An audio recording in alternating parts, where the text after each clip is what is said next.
When I first started dog training, I used to tell people, stop treating your dogs like your children.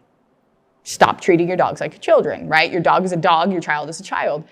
And after I had a child, I realized, oh my gosh, dogs and children are really similar, right? And so then I started, saying, okay, but sometimes you can treat your dog like a child and all of this sort of stuff.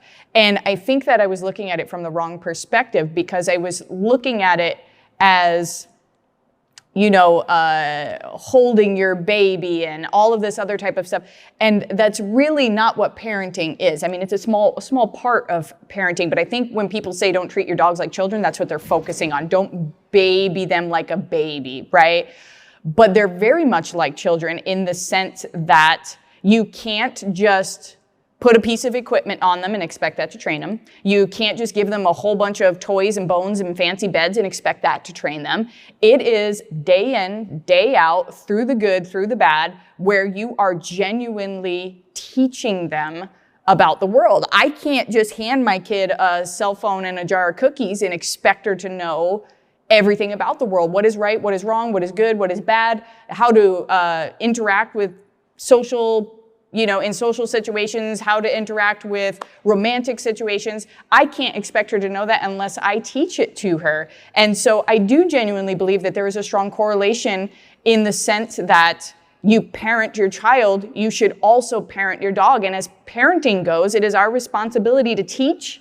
It is our responsibility to nurture and encourage. It's also our responsibility to discipline. And when people hear discipline, they say, oh, well, I could never do that. Discipline means putting boundaries on your dogs, putting boundaries on your children, so that when your children go into social circumstances, they're not getting into fights. They're not going to jail because they have no boundaries or limitations on them. Same thing with our dogs.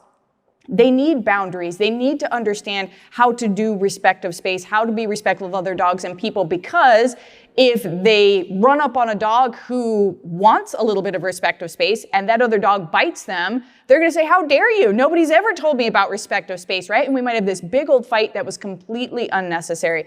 Same thing, if your dog does not know how to respect space or create boundaries for itself, because it's never been shown anything about boundaries, and they bite the wrong person, your dog could lose its life.